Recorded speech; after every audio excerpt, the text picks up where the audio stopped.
Diabetes, autism, thyroid, PCOD కు శాశ్వత పరిష్కారం. Homeo care international. ఓం నమో వెంకటేశాయ. ముఖ్యంగా నాకు ఈ అవకాశం ఇచ్చినటువంటి పెద్దలు, గౌరవనీయులు ముఖ్యమంత్రి శ్రీ నారా చంద్రబాబు నాయుడు గారికి నా హృదయపూర్వక ధన్యవాదాలు. మొట్టమొదటిసారిగా ఇది అభినందన సభ కాదు, నాకు ఆశీర్వాద సభ అని నేను భావిస్తున్నాను. ముఖ్యంగా నేను ఎక్కడ కూడా ఏ సభల్లో కానీ ఎక్కడ కానీ పోయి మాట్లాడిన సందర్భం లేదు. మొట్టమొదటిసారిగా నా మిత్రుడు వంశీ అడిగితే స్టూడియోకి వెళ్ళాను. కాకపోతే చాలామంది అనుకుంటారు ఏదో టీవీ పెట్టాడు, ఏదో చంద్రబాబు నాయుడుకి సపోర్ట్ చేశారు, అందు గురించి నాకు టీటీడీ చైర్మన్ ఇచ్చారు అపోహ ఉంది. నేను అది మీకు క్లారిఫై చేస్తాను 2 నిమిషాల్లో. నేను 1971లో హైదరాబాద్ వచ్చాను.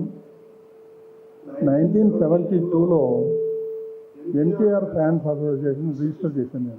నేను దానికి జనరల్ సెక్రటరీగా ఉన్నా. అప్పట్లో శ్రీపతి రాజేశ్వరరావు, నెల్లూరు రమేష్ రెడ్డి, మేమంతా కలిసి ఇక్కడ అసోసియేషన్ పెట్టి చాలా కార్యక్రమాలు చేసాం.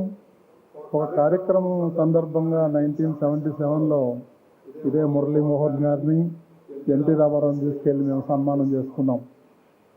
ఇదంతా గత చరిత్ర. నేను పార్టీ పెట్టిన తర్వాత అన్నగారి పిలుపు మేరకు 1982లో అప్పటి నుంచి చివరి దాకా నేను పార్టీలోనే ఉన్నాను. పార్టీ కోసం పనిచేశాను, దెబ్బలు తిన్నాను, జైలు పోయాను. అసలు 15 సంవత్సరాలు నేను ఎల్లో షర్ట్ తప్ప వేరే షర్ట్ వేసుకోలేదు. కొంతమంది మిత్రులు తెలుసు. అంటే నేను ఏ పదవి చేయలేదు, ఏ పదవి ఆశించలేదు.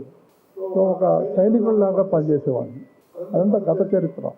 తర్వాత మీడియా పెట్టిన తర్వాత కొన్ని ఇబ్బందులు ఎదుర్కొన్నాను, చాలా ఇబ్బందులు ఎదుర్కొన్నాను. గత 5 ఏళ్లలో నా మీద దాడులు జరిగినాయి.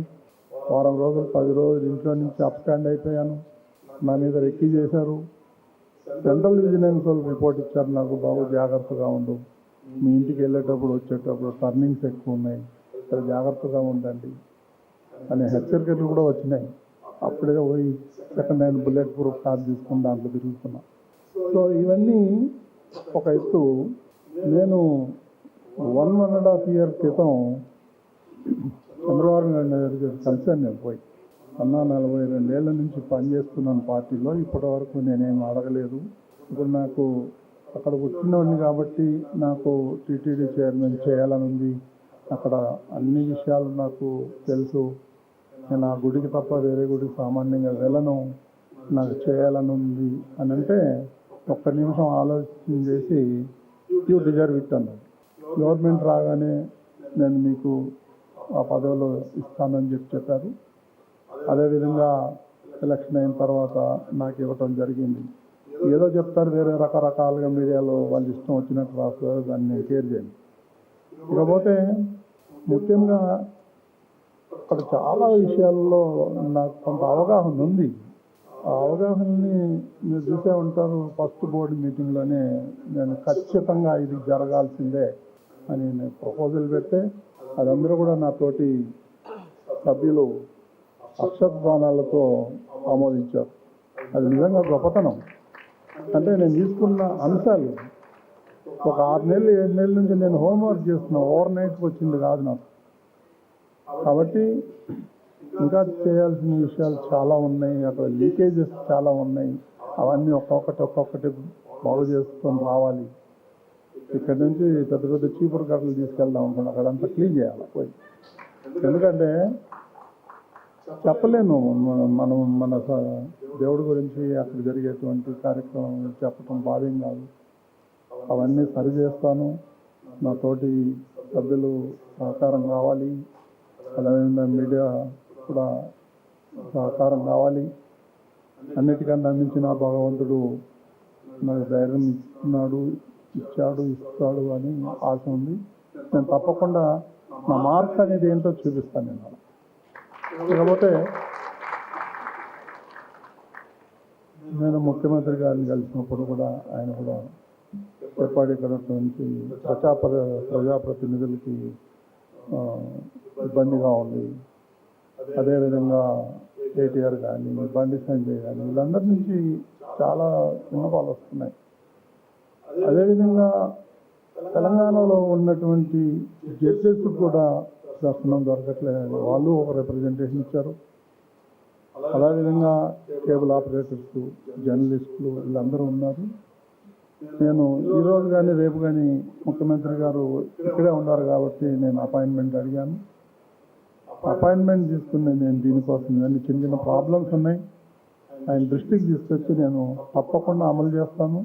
అందులో మీకు ఎలాంటి ఇబ్బంది జరగకుండా దర్శనాలు చేసే బాధ్యత నేను ఇస్తాను. మీరు ఎప్పుడైనా నాకు ఫోన్ చేయొచ్చు, లేదంటే మాకు పిఏలు సిపిఆర్ వాళ్ళు ఉంటారు, వాళ్ళ నెంబర్లు కూడా నేను షేర్ చేస్తాను. మీకు అలాంటి ఏమి ఇబ్బంది లేకుండా చూసుకునే బాధ్యత నేను తీసుకుంటాను. ఇంకేదన్నా నా వల్ల ఏమన్నా పొరపాట్లు ఏమైనా జరుగుతుంటే క్షమించమని అడుగుతాను దేవుణ్ణి. నాకు మనోధైర్యం ఇది, నేను గట్టిగా పోరాడతాను తీసుకున్నా. ఇందాక రవి చెప్పినట్టు నేను సామాన్యంగా ఏది టేకప్ చేయను, టేకప్ చేసే దాని అంతు చూస్తా, ఎవరికి భయపడను. మీకు అందరికీ తెలిసిన విషయం, చాలామంది సీనియర్ కనిపిస్తున్నారు ఇక్కడ. నేను అతి మొండివాడిని, నేను దేన్ని వదలను. నేను నిజాయితీగా ఉండా. మొన్న కూడా అధికారులతో సమావేశం పెట్టాను. నేను కొంచెం తేడా కానీ నాతో కొంచెం జాగ్రత్తగా ఉండండి, మీరు నేనే తప్పు చేయను, మీరు తప్పు చేస్తే మాత్రం వదిలిపెట్టనని. సో ఇప్పుడు కొంచెం సర్దుకుంటున్నారు అందరూ. ఓవర్ నైట్ అయ్యే పనులు కావు. ఒక్కొక్క డిపార్ట్మెంట్ పిలిచి దాన్ని క్లీన్ చేసే పనిలో ఉన్నాను. కాబట్టి మీరందరూ నాకు ఈ అవకాశం ఇచ్చినటువంటి పెద్దలందరికీ కూడా హృదయపూర్వక ధన్యవాదాలు. సుమన్ టీవీలో మీ పర్సనల్ అండ్ బిజినెస్ ప్రమోషన్స్ కోసం కింది నెంబర్కి కాంటాక్ట్ చేయండి.